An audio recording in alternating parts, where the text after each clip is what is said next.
Warning, the Stone Age Gamer includes a lot of bad language.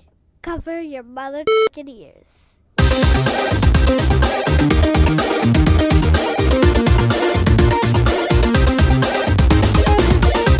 Good evening and welcome to episode 145 of the Stone Age Gamer podcast for the week of April 14th, 2017. I am Kris Randazzo, and joining me as always is unnerving laughter generator Dan Ryan. Ha! Ha! Ha! Ha! Ha! Ha! You shouldn't laugh anymore. I know, but I can't help it. Otherwise, we're going to spend a lot of time crying tonight. So yeah, we are. So what we're doing tonight, we since we didn't have a chance to announce it last week on the show because I was deathly ill. My favorite TV show in the universe, Mystery Science Theater 3000, is back officially the day that this podcast goes live.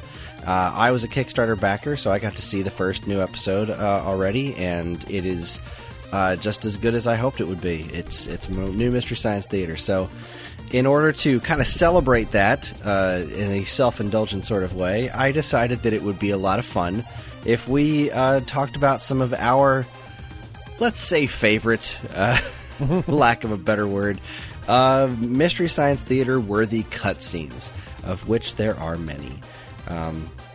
Yeah, so before we get any further, here's your weekly reminder that you can email us at mail@geekade.com. Let us know what you think of our show, what topics you would like us to discuss in the future, or just say hello, because we always want to hear from you, the listener.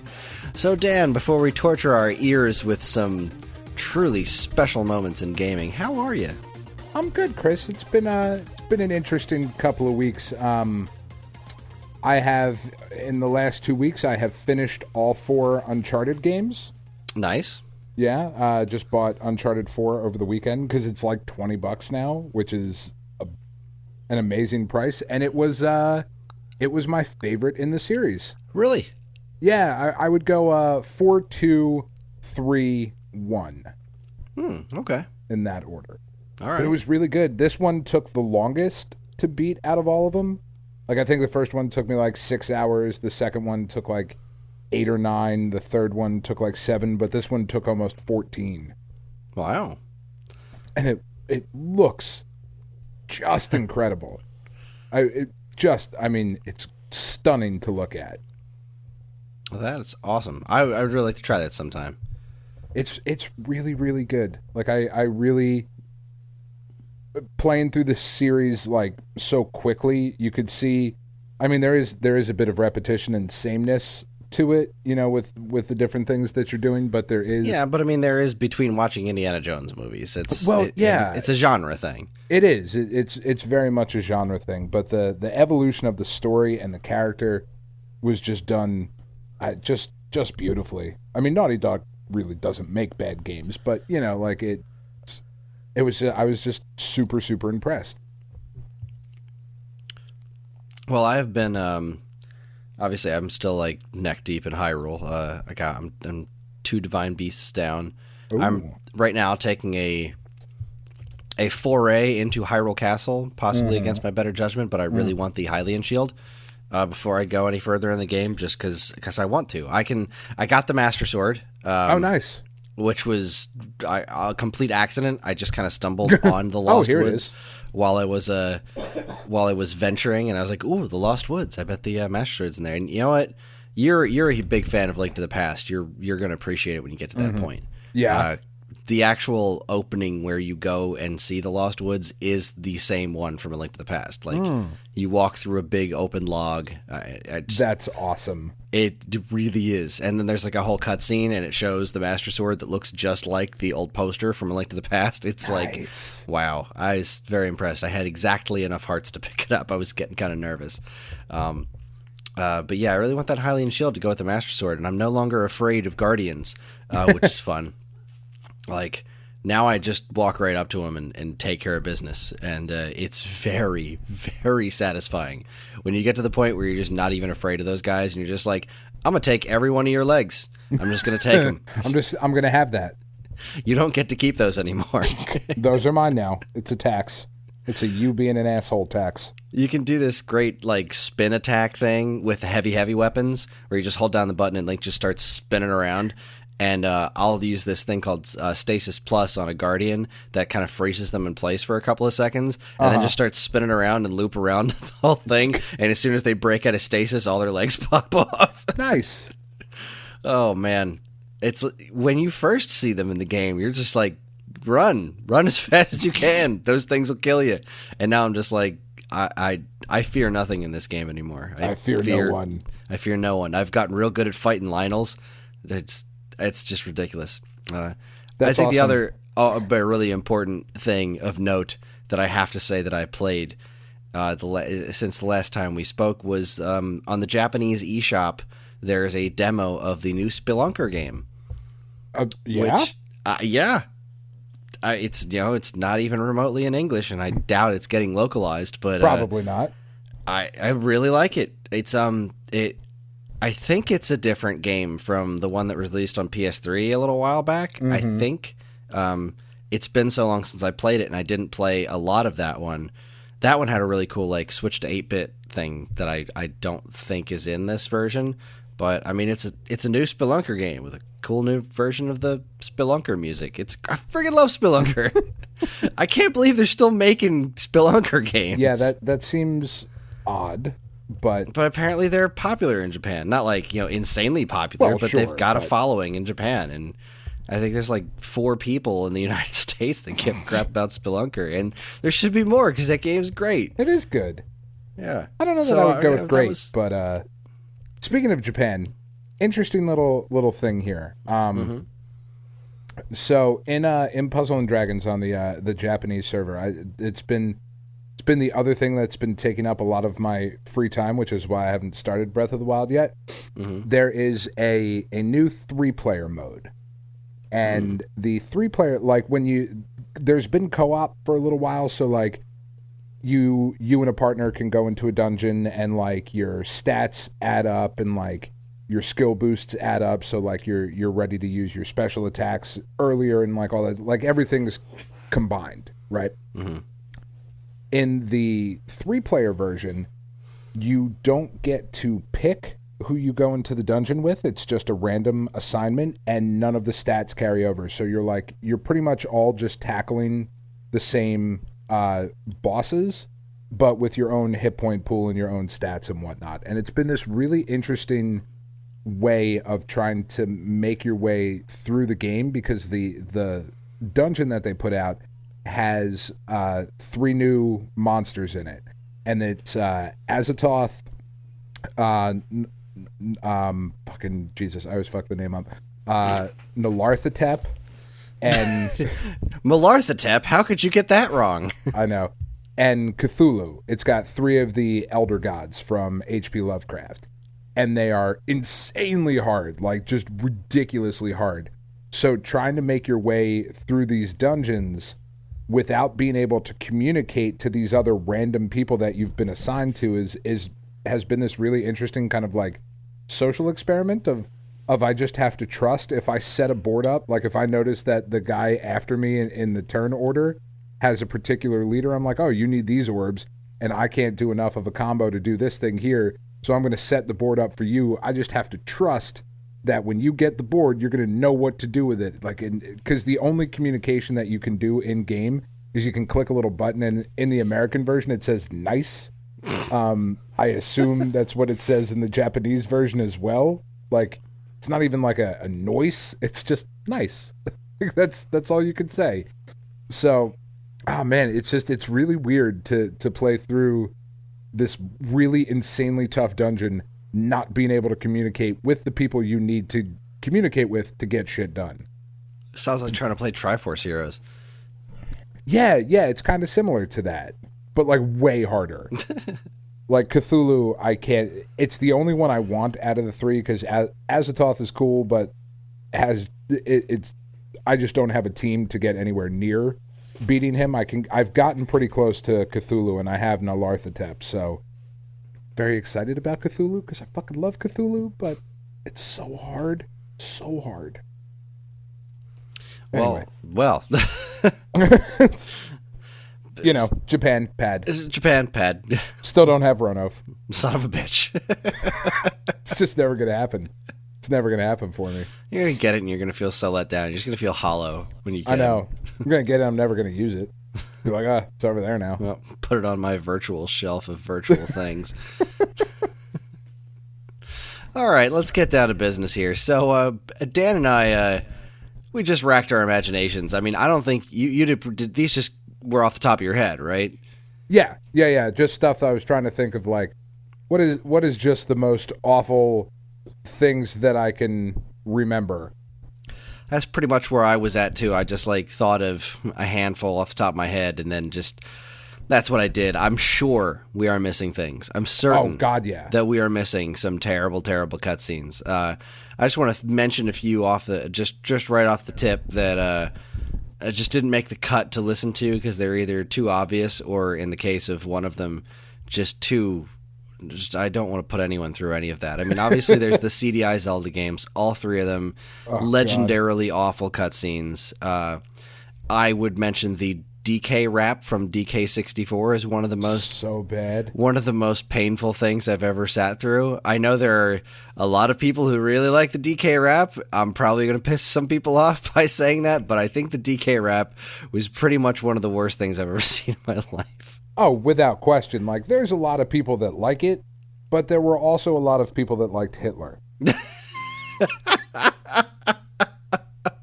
So, I mean... Hey, he's not that bad, right? Well, I mean, apparently... Oh, no, that's going to go down a whole other tangent. Let's not go there. Should we say there are still people that like United Airlines? There certainly are. Okay. There's still people who read Cosmopolitan. Yeah, still wrong. Cancer's not a weight loss program. Anyway, speaking of cancer, Bubsy 3D. I'm just going to go ahead and leave that off the list. Because, I mean, that was one of the first ones that came into my mind, and then I was watching some of them, and it's like watching it's just like watching a slow motion car wreck. Like, the cinematics, you think the game itself is bad, but the cinematics are like next level bad. It's like walking in on your parents having sex, but not even just like missionary. Like, dad's got a ball gag, and you're like, what the? Oh God! Forever unclean. Can't unsee it. Can't unsee it.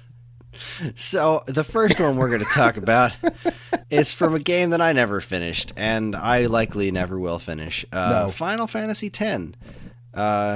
This is the only one that jumped to mind, just because it was particularly memorable. And I don't even know if I ever got to this point in the game. I think I just know it from it being a thing. Mm-hmm. This is where Titus, or Titus, or however the heck you say his name with his stupid asymmetric shorts, where he learns to laugh. Actually, it's Steven. It's pronounced Steven. Tids. Steven. Yes, perfect. So yeah, well, this is what him learning to laugh. So we're actually going to play a brief clip of all these things, just for your listening pleasure. So this is what we're talking about. Titus learning to laugh. Enjoy.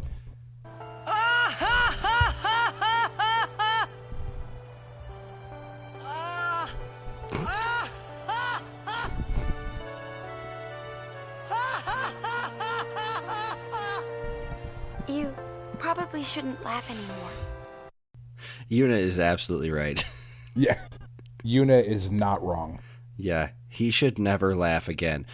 Look, I know it was supposed to be like some bit where it's like he just lost somebody and they're trying to make him laugh or something. We'll have a link to the show notes to the more complete version of it, but it's still really painful to get through. Oh, it's horrendous. And like what I love is as Titus is going through this, forcing the laugh out and whatnot, the rest of the party is just standing there, just completely stone-faced, almost unblinking, looking at him like, you motherfucker, go back and play underwater volleyball, you shithead. I hate you. We're all going to die. How are you going to save the world? Your haircut sucks. Like, oh, God, it's just awful. It's so bad. Yeah, it's just red. Their looks on their faces was how I felt watching this, just like really uncomfortable. Yeah, you get what you're trying to do, pal, but do it on your own time in a room away from me, please. far away. Oh God, it's wretched. It's wretched. Yes, wretched. that's a good word for it. It's not as bad as our next clip, which I'm super excited about because it's possibly my favorite of all time. This is Dan's pick from the all-time classic Devil May Cry. You know what? I think Capcom owns the most slots on here. That's not surprising because they don't give a shit. They don't. They're not like, a whatever. single one. They are completely out of fucks to give. Yeah. Like, nope, not over there. I don't have any more. So, Dan, tell us about what we're about to hear here. Dante is just heartbroken. His girl is cradled in his arms, and it's at that moment when he is expressing the emotion from the deepest pits of his soul that he goes through puberty. It's such an unfortunate time for him. Like, because puberty is a serious thing for a young man to go through. But to have it happen at this exact moment. And Dante's like really in his mid-20s at this point, right? At least. Yeah, I mean, he's a late bloomer, which is awkward, first of all. Like, when he has the discussions with Virgil, it's just got to be weird to begin with. But, like, oh, God, it's just play it. Hey, have a listen. I should have been the one to fill your dark soul with light. And it's really the echo that seals the deal. Oh, it's so good. It was like, oh, this was terrible. What the fuck were we thinking? I don't know. Put an echo on it. That'll be dope. They were more like, no, we don't need more than one take. That was perfect. Nope. Throw on the echo. Single take, all you need.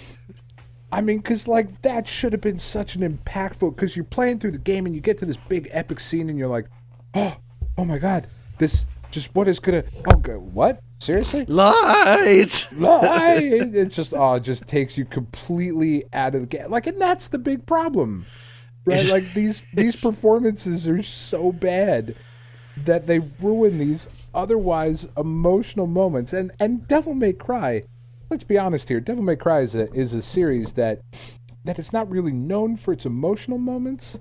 It's more known for being badass and cool. But if you're going to go for it, you should at least do it right. Yeah, and not like that. No, you should do it completely differently from the way it was done there. Yeah, speaking of the way things should be good. Completely different, I sincerely hope from the bottom of my heart that the Mario franchise never goes anywhere near this level of creepiness again. This next one is a pick of mine, which was the Mario Sunshine cutscene where you are introduced to Baby Bowser for the first time. A character which Bowser Jr., a character which I hate with all of my heart and soul. And this cutscene did not do anything to assist with that. So we're going to go ahead and listen to this, and then we'll talk about what we just heard. So if you haven't heard this before, brace yourselves. I haven't. This is going to be the first time. Oh my. Yeah, I'm excited. Oh, okay. All right. Here we go. Leave my mama alone, you bad man. I won't let you take Mama Peach away. Mama? Mama Peach? I'm your mama? Yeah, Papa told me all about it. But you got to the part where Peach is, I'm your mama. Yeah. Yeah. That's Daddy told me all about it. So I'm sorry. Daddy told you all about what now? and if okay, so maybe things work differently in the Mushroom Kingdom. But if Peach is his mother, how doesn't she know? Wouldn't she be the one person to know? It's the look on her face, just genuine surprise. Like, not surprised that he said it, just surprised that I'm so incredibly stupid, I could actually be your mother. How is this possible? I'm your mom. Wow, that was... Oh, boy. I'm not sure why Nintendo went here. Because it's gross. It's a weird choice. It's like, that new Muppets show that came on last year that was really not great because it started it made you think about Muppet sex. Well, I mean, it made me think more about Muppet sex. Like, let's be honest, Chris. There was a Muppet Baby show, which means there was a Muppets Adults Only show as well. And, I'm just saying, Gonzo with the nose. Anyway. Stop. Oh, boy. So, man. Like, you hear Kermit actually utter the words that he thinks pigs are sexy, and that just starts to turn some gears. And this is the similar kind of this game puts it in your head like, oh, okay, so Bowser actually wants to have relations with the princess. Like, that's something that's happening here. Like, he's not. Yeah, it's not just a kidnapping for power or money or control of the kingdom or whatever. He wants to get up in them guts. And and apparently whoever Bowser Jr.'s real mom is, what is the family dynamic here? I have a lot of questions. Where did Bowser Jr. come from? And why was Bowser totally cool with just ignoring whoever his actual mother is in favor of Satan? What the oh my god. There's so much wrong with this. Nobody likes Paulina, so he was like, nah, it's totally Peach. Paulina's not your mother. Yeah, no, it's not Pauline. It's not Daisy. No, she's Luigi's. She's Luigi's piece. Oh, it's just, Christ. Oh man, that's so weird. Like the look on Princess Peach's face. She should be the one to know. Because I have kids, and Chris, you have kids, and I know that my wife is positive of who our children are. Yeah, my wife is well aware of which humans came out of her body. Right? She was very aware when it happened. Yeah, I was in the room when it happened, and it's wow. Okay. So we'll be linking to the link in the show notes is going to be longer, so you can feel free to dive right in there. I've taken smaller bits of some of these very long and in most cases very painful pieces here, but that's brutal. That's brutal. All right, next one. This was your pick, Dan, and this was a good one. I hadn't seen this before. It's just so cringy. When we live in a world where virtually anything you want to see is but a Google search away. Why they decided to include pole dancing as unlockable cutscenes in Dead or Alive Extreme 2 is, well... it's not out of place in the game that is essentially about ogling fake women with, let's say, dubious breast physics. Dubious at best. But, just watch. So the audio clip I picked was from the YouTube video that Dan sent me had a couple of different sequences, and I think the music in the background of this one just tickled me the most. So it's so good. Here, enjoy 24 seconds of the audio of DOA pole dancing. What a great view!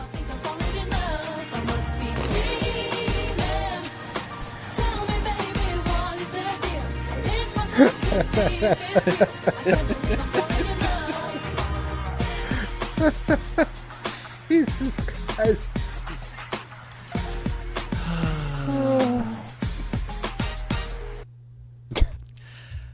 It's like a combination of porn music and Sonic the Hedgehog music. But like done by Mariah Carey. It's amazing. The ocean sounds in the background really really set it off. It's just, why would you pay money for this? I am sure there are far better versions of what you're going for here for free on the internet. And this was the second one. This was the sequel. There's a third one. I believe they got up to 3. Yeah. Wow. And like what really sucks is that the first couple Dead or Alive games are really fun. Oh, the fighting games? Yeah, they're pretty good. They're good. And they like minus the crazy jiggle physics. Like they're actually fun fighters. Yeah. But it just went off the deep end. Mm-hmm.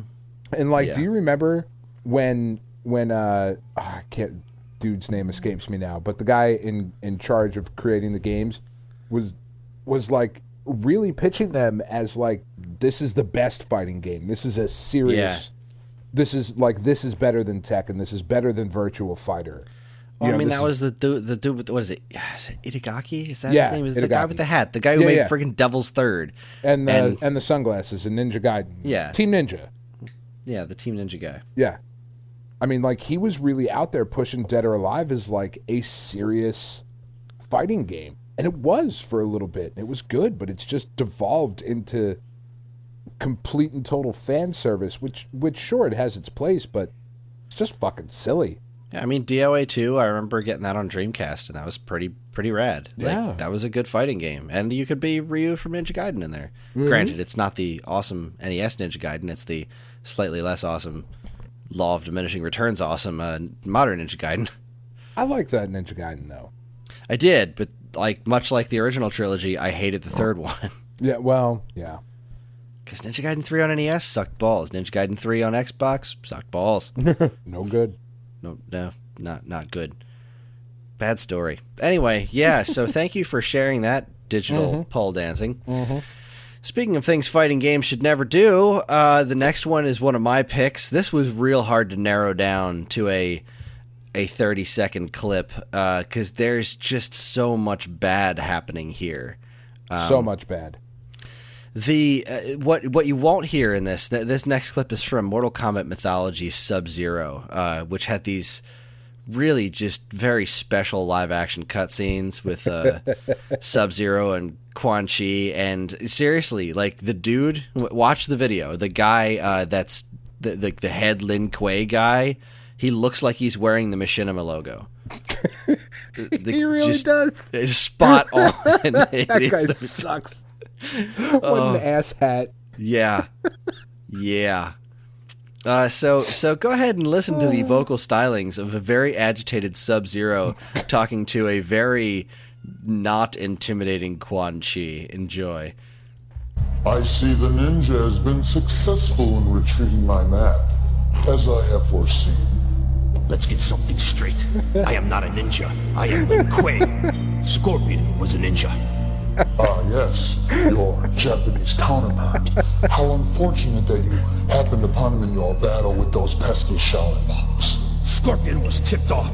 He knew I was breaking into that temple, and if he wasn't there, there wouldn't have been a battle. You are responsible for this, sorcerer. He knew that I was going to be there. I think my favorite piece of this is the soundtrack, because this of all the things that we've looked at this evening is something that would very much be a Mystery Science Theater episode. It sounds like the music in Cave Dwellers. I'm expecting Miles O'Keefe to show up any minute now. God, it's just horrendous.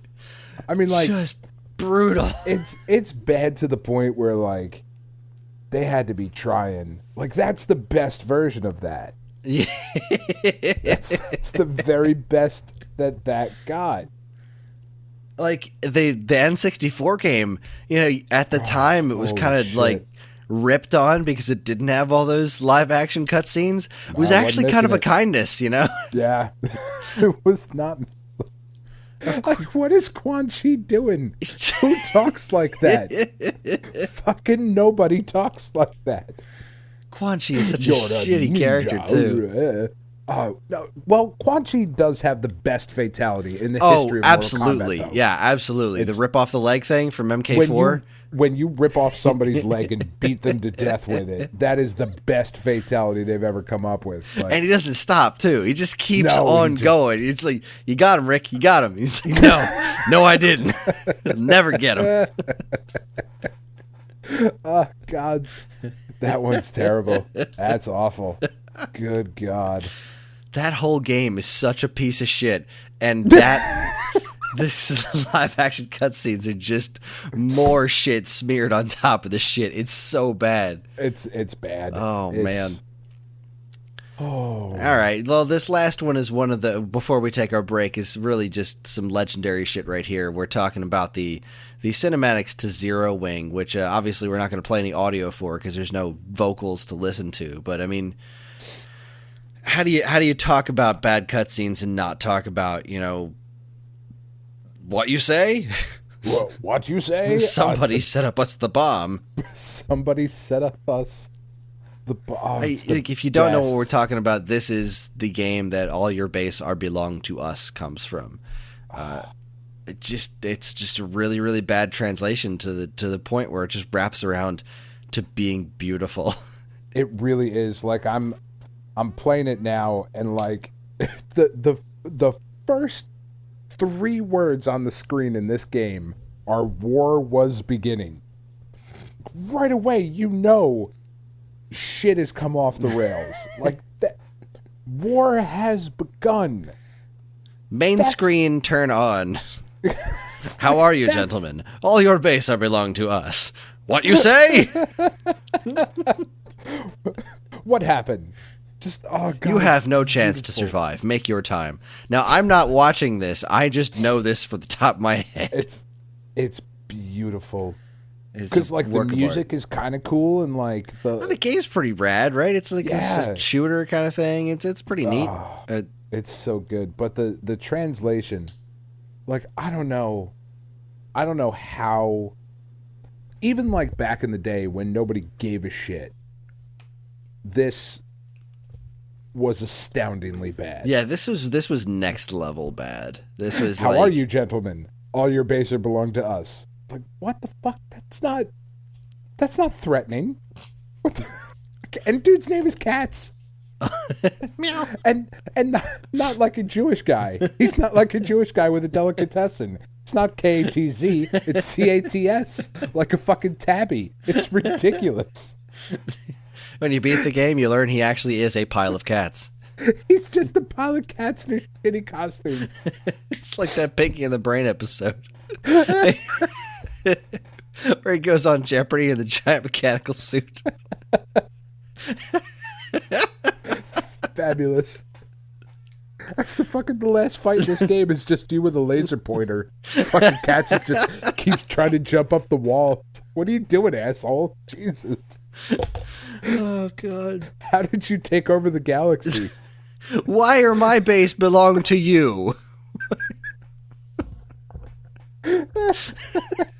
Have some 9 lives and shut the fuck up, Cats. Go away. Ugh. God. Oh, I love this one. I love it so much. Take off every zig. What? What's awesome is he says, take off every zig, and then there's a cutscene of just a finger like zigging and zagging up on a screen. Like he went, oh fuck, I gotta get rid of the zigs. The zags are fine though. We fucking get those zigs out of there. What are you doing? Jesus. All right. We're going to take ourselves a quick break, and when we come back, we're going to talk about some more of the best of the worst. You are listening to the Stone Age Gamer podcast from Geekade.com, so stick around.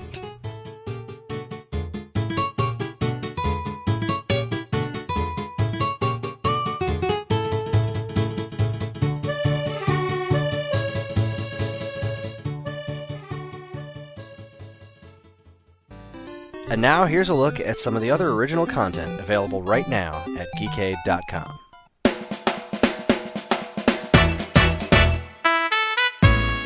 First up, have you ever known a man to love vests more than our very own Dean DeFalco? I sure haven't. So for this week's episode of Vest and Friends, Dean...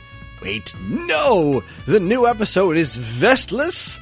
That's right, Dean was trapped in his basement ironing his vests, so Jengus and Glenn held down the fort and talked about shooting themselves in the head. And by that, I mean the new Persona game. Don't miss Vest and Friends, Episode 10, Land of the Rising Persona. I have no way to retort. Just watch it. Next, Kris Yep. and Vicky have been spending a lot of time playing the new Zelda game, so in order to give themselves a break from the action, they recorded the latest Waveback episode about a different Zelda game. In fact, it's Chris's all-time favorite game, Wand of Gamelon. And if you want to hear him get all gushy about how much he loves Wand of Gamelon and the game and its music, check out Waveback episode 39, The Legend of Zelda, Wand of Gamelon. It's the Wind Waker of Gamelon. Of Gamelon. The wind-waking Wand of Gamelon. Christ. Then Legion was a weird show. In the best way possible, mind you, but it was still weird. Geekade's Trish Reds did a fantastic job dissecting every episode this season on a weekly basis, but now that the finale has aired, how did the season work as a whole? Find out what Trish thinks in Legion of Spoilers Season 1. Finally, we here at Wand of Gamelon naturally appreciate the arts. With the state of our country being the way it is, it seems like many of the arts are going to be going through some tough times. With much of our culture's more important artistic establishments seeing huge budget cuts or eliminations of paying for... I'm going to throw a Chewy down on the floor and romp for a minute. Our very own Chip Garrison has more than a few words to say on the matter. Head over to the think tank and read In Defense of PBS and NPR, and then go out and appreciate some local artists. You can catch all this great stuff plus tons of other articles, videos, podcasts, and more right now at geekade.com.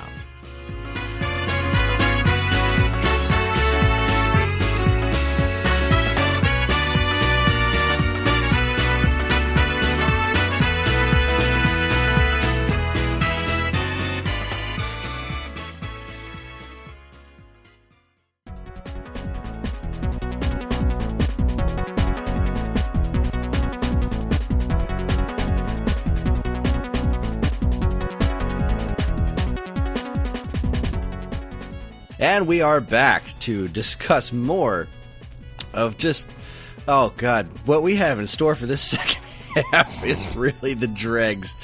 And we're going to jump right in with some of the dreggiest dregs. Dan, this one's probably going to be new to you too, right? You didn't play this? Yeah. Oh man, this was also really hard to cut down because I really wanted to highlight what we're talking about is Metroid Other M. And I wanted to talk about Jennifer Hale, who is a very talented voice actress who was given just the worst imaginable script. Like, I feel so bad because this woman has done some great work, and she got the opportunity to play Samus, and then she had to say these things. And then these are the words that had to come out of her mouth. She has to say the baby a lot in this game, especially towards the beginning, and it's never not disturbing. It's just, and this in particular, this is where Samus is recollecting what happened at the end of Super Metroid, where the baby Metroid blew up all over her. So, which is terrible. It is. It is. But much like Muppet Sex, this is going to make you think of the details of that in a strange way. So strap yourselves in for some the next 17 seconds of joy. None of the baby remained on me. I knew it to be true, but still couldn't help looking at my palm for a sign. Never again would I encounter the baby. Never. None of the baby remained on her. None of it. So gross. You know, when you play the end of Super Metroid, you don't actually think of the baby Metroid's, I guess, cells. No. Dead body parts on her. No, I certainly try not to. Like, you know, it's not a thing abstract I'm into. enough that it doesn't really naturally come to mind, but the baby. The baby. The baby. The baby was on me. Never gross. again would I see the baby. There is so much crappy acting in this game. There is so much wrong with this game. They should have gone with something different than the baby. Yeah. Like, the baby, the Metroid. Don't say the baby. Like, it's fucked up. The man. hatchling. The Metroid hatchling. The hatchling. Perfect. That would have been great. Like, don't fucking say The baby. Like, I don't want to think about dead babies. No. Fucked up. Ugh. Like there was such a good genuine bouquet of awful cutscenes that I could have picked from this game, but I really wanted to go with the baby. But I mean, anything with Anthony Higgs in it, would just say, "Remember me? No, I've never seen you before in my fucking life. No, you have literally not existed up until this point. This is your first appearance in the Metroid franchise. No one remembers you. In fact, I did remember him when I played the game from seeing him in the trailer." That was it. Who the fuck is this guy? Like when you're doing that like really, really awesome looking Ridley fight, and then he busts out towards the end. Hey, that's no way to treat a lady. No, you're right. It's not. No, making Metroid Other M is no way to treat a lady. God damn it. All right, let's move on before I barf. This one I love. I'm so glad you picked this one because I almost had this on my list. And I picked so we're going to talk about House of the Dead 2. And which is the best game ever made. It is so good. And nothing against House of the Dead Overkill that went for a very intentional grindhouse kind of thing, and I think right. it's just a spectacular game. But really, House of the Dead 2 knocked it out of the park. Now, when you sent this to me, it was called "Suffer Like G Did," which is one of just such a great line. It's so wonderful. But I chose some earlier audio from this because while listening to that little demon thing talk is hilarious, my most memorable line from this game is the first one of the first lines uttered. So, well, you really like that's the beautiful thing about this game is, and unlike Other M where it makes you like violently angry, you really can't go wrong with any of the choices from this game. Yeah, because it's so. This also is either it just has to be intentional. It just has to be. Oh, absolutely. Or it's just. Or they weren't doing it ironically, which is just sad, but it has that kind of quality of holy crap, this can't be real. People got paid for this. Admittedly, probably not much. Well, sure, but it was probably just Dan and Steve from The Office. Let's listen to some House of the Dead 2. We're meeting G over there.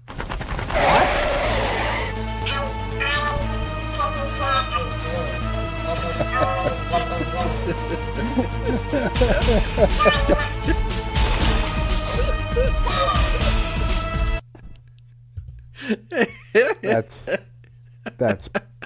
oh god, that's just so good. We're meeting G over there. Over there. That's where we're meeting him. And then David, like, he sounds like he's drunk. He's just like, I've already taken care of G. Get him. It's somehow better than the movie. Well, that's the impressive part. Yeah. I mean, that, like, oh god, it's House of the Dead was so fun and it was just a wonderful experience. And like, I think the reason we can safely say is that all of this was done on purpose is because things like Typing of the Dead exist. And that is just so damn self-aware. Yeah. You know, like, it's like, all right, you guys get it. You get what's going on here. This is just awful. No, help me. Help me. My friends went inside. I told them not to go.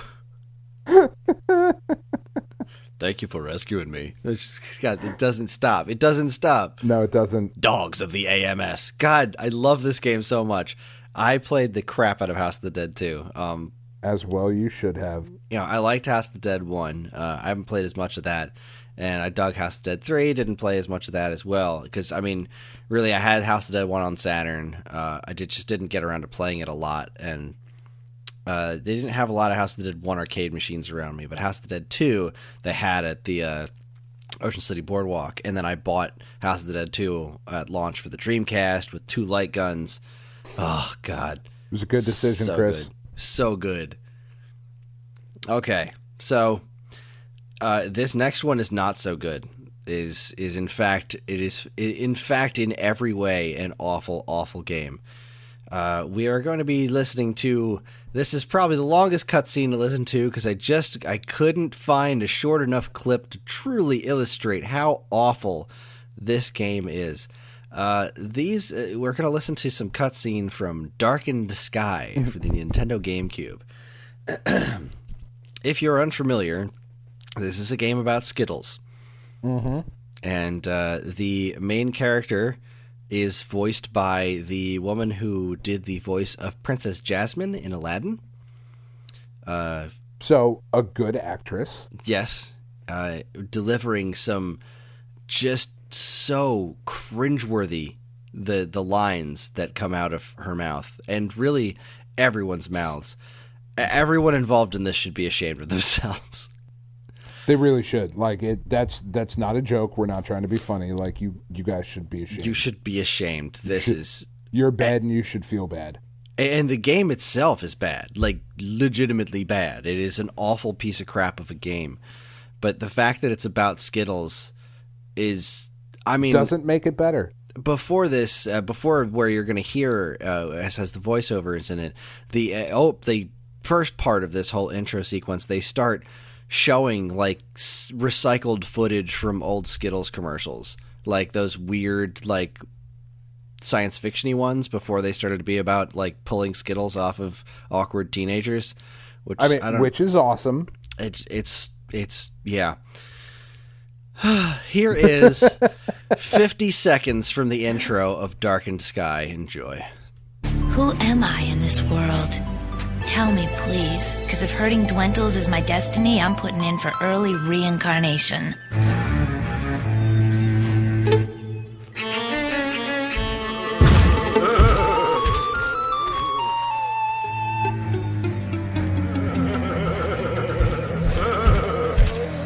Bet you think you're right smart wearing them bright-colored things on your feet.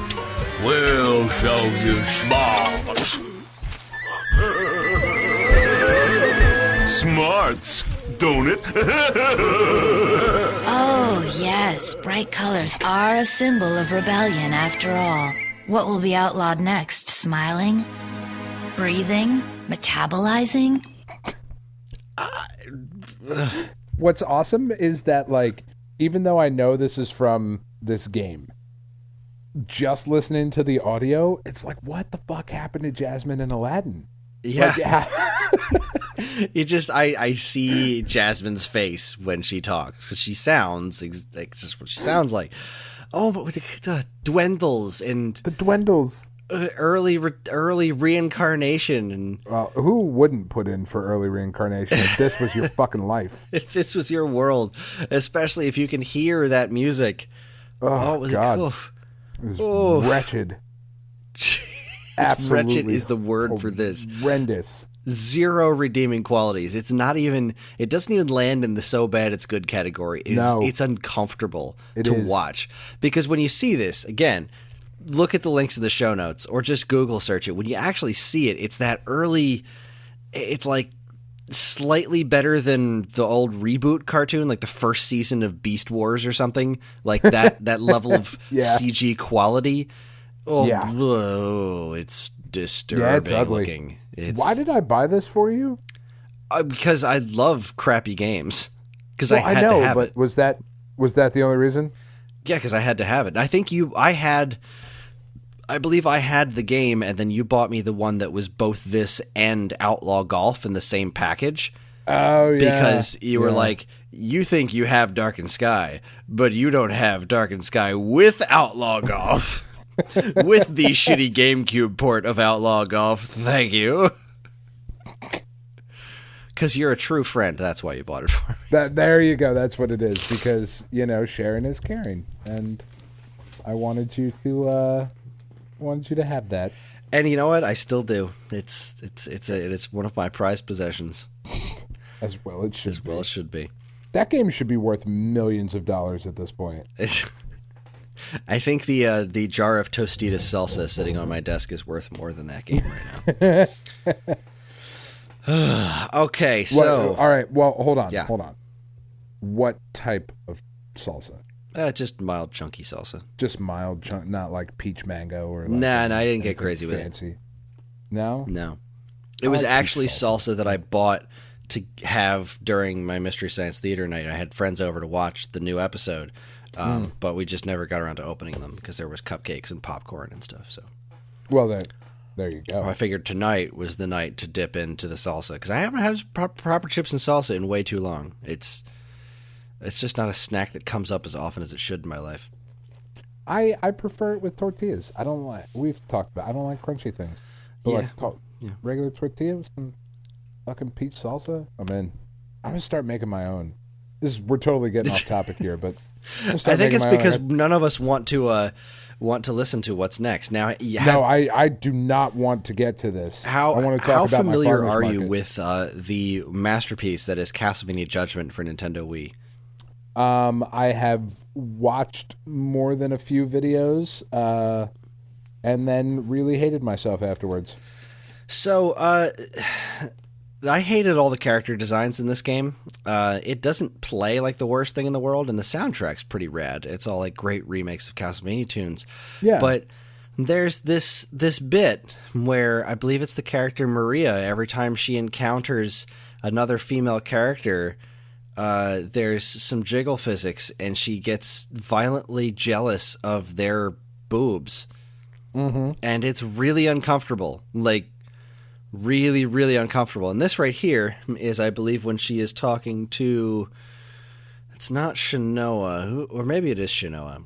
I don't even know who she's talking to, honestly, and it really doesn't matter. All I know is that the other character has some very non-realistic proportions, and Maria is commenting on them. So here you go.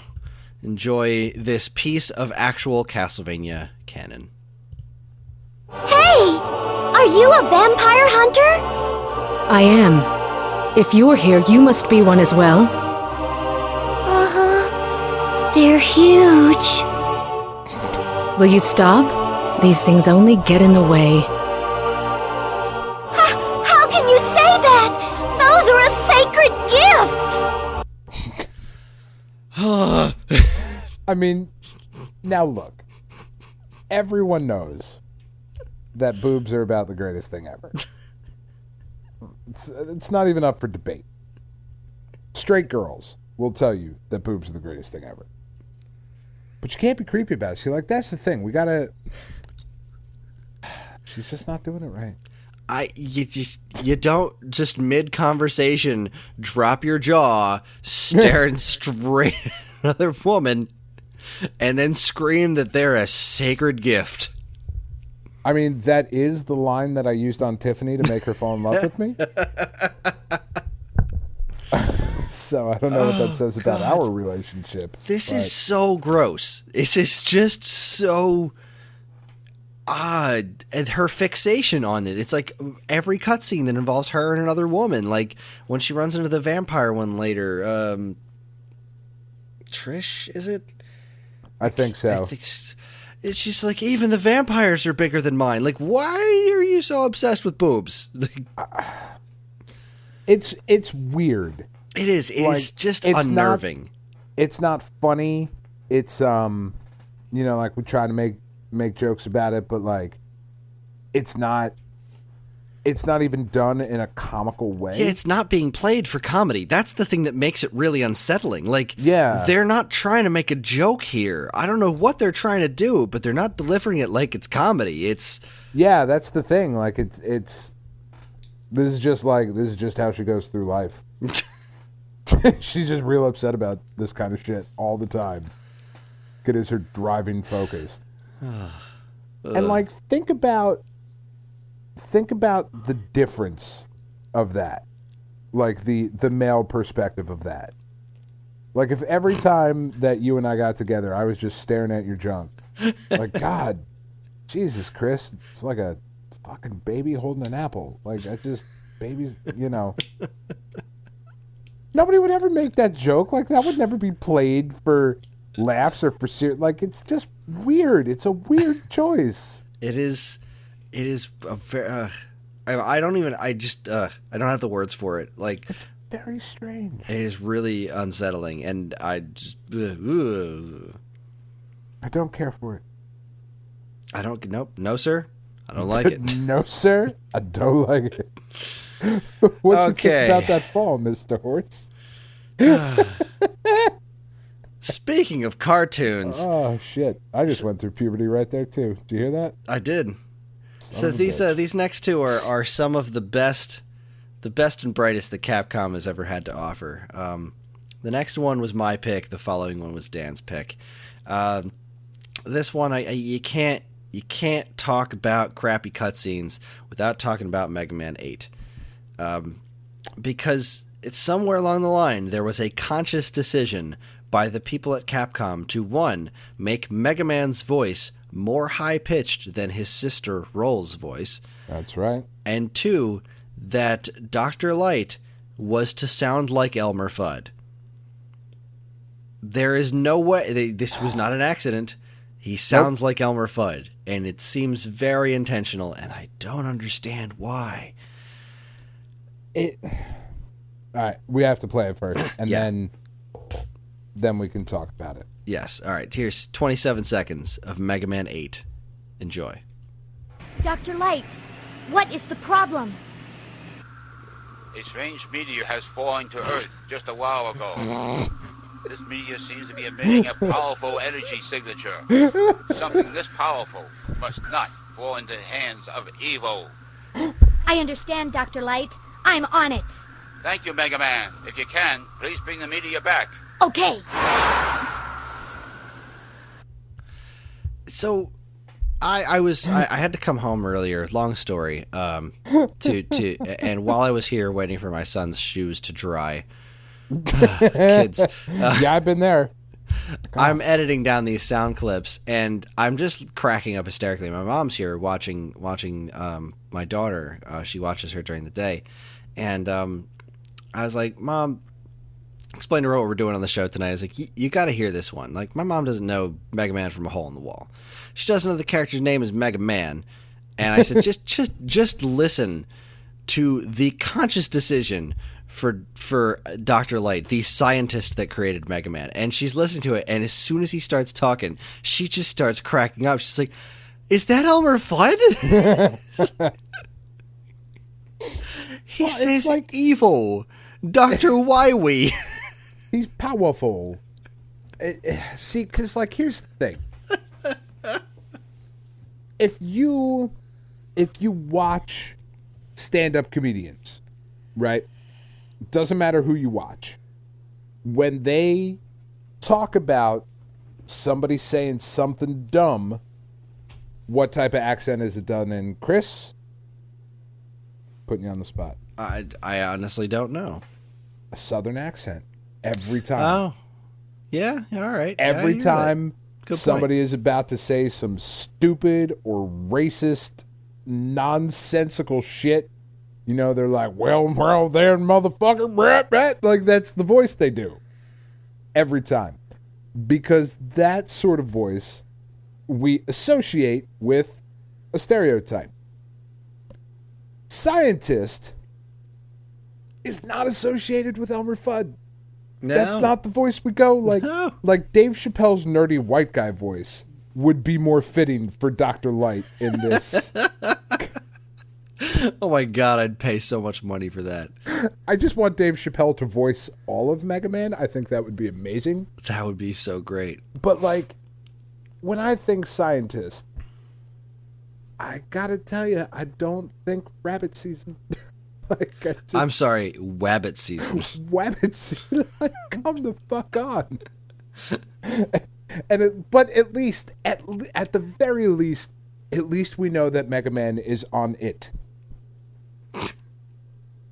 I am on it. I am on it. God damn it.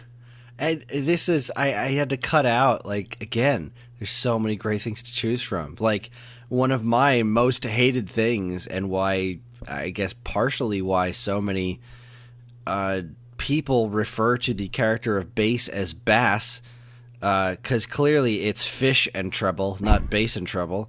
But he actually says that in this. Like, Bass! Yep. Why must I fight you?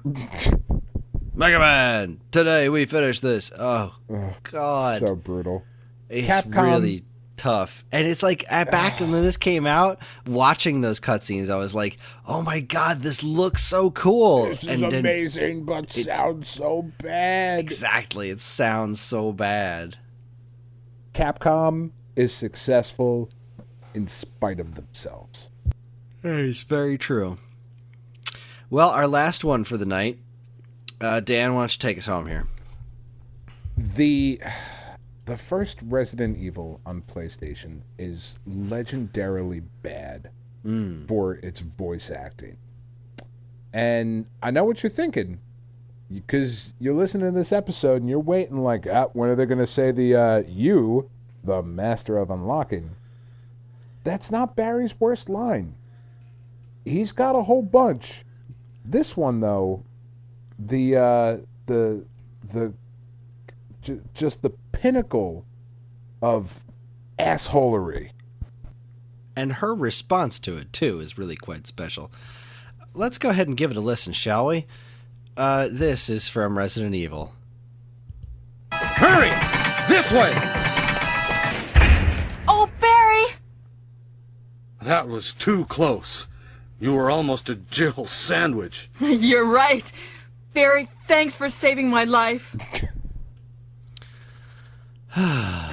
First of all, if she was going to be a Jill sandwich, there would have had to be 2 other Jills on the outside of her.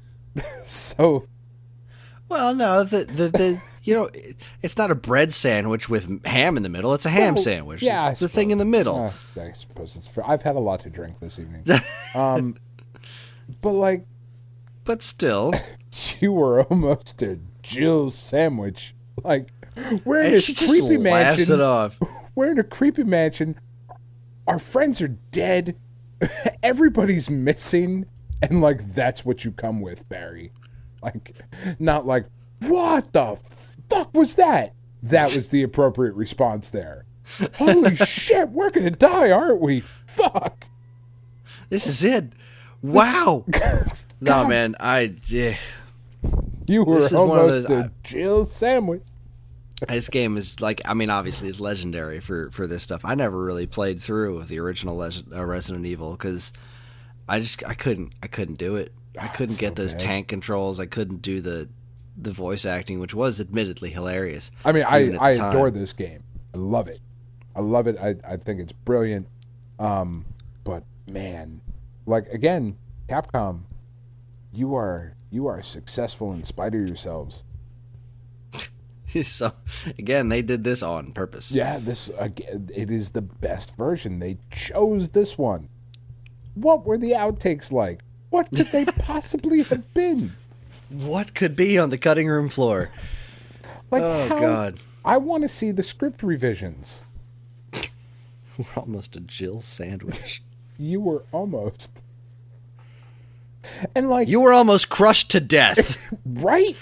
You almost died. In a mansion while we're looking for our friends after we've seen some fucking zombies at this point. Some shit has come off the rails, Barry. You need to be a little bit more emotional. Like, that's why I'm really glad that we have mature ratings in games now, because there are just certain times. I know we curse a lot on the show. It's why we put the disclaimer at the beginning of the show. But there are just certain times where the only possible response in a situation is holy fuck. What was that? I am scared. Not You Were Almost a Jill sandwich. Fucking terrible. Well, we're not gonna get any better than that. So that's our show. Thank you for putting up with that. That was really something. So stupid.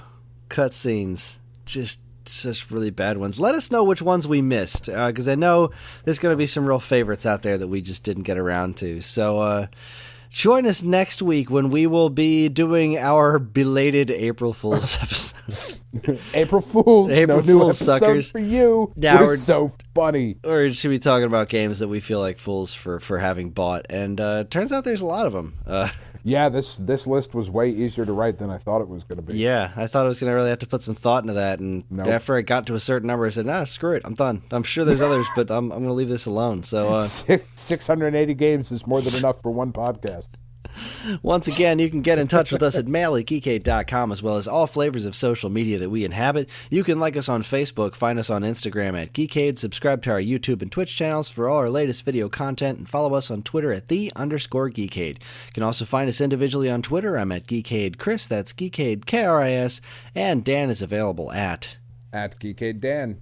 If you're interested in more information about anything we discussed here tonight, be sure to check out the show notes. And while you're at it, you can also subscribe to this and any of our other wonderful podcasts on iTunes or Stitcher, where if you're super nice, you can leave us a review, because any and all feedback is welcome and appreciated. We'd also like to thank our intrepid editor, Evan, for making the show listenable for all you folks, and we'd also like to thank Mark TDK Knight for our show's theme, which you can check out on SoundCloud, Bandcamp, or his website, which we'll have a link to in the show notes. Again, always remember to keep your eyes on geekade.com, where we post something new damn near every single day. On behalf of Dan and myself, keep playing games.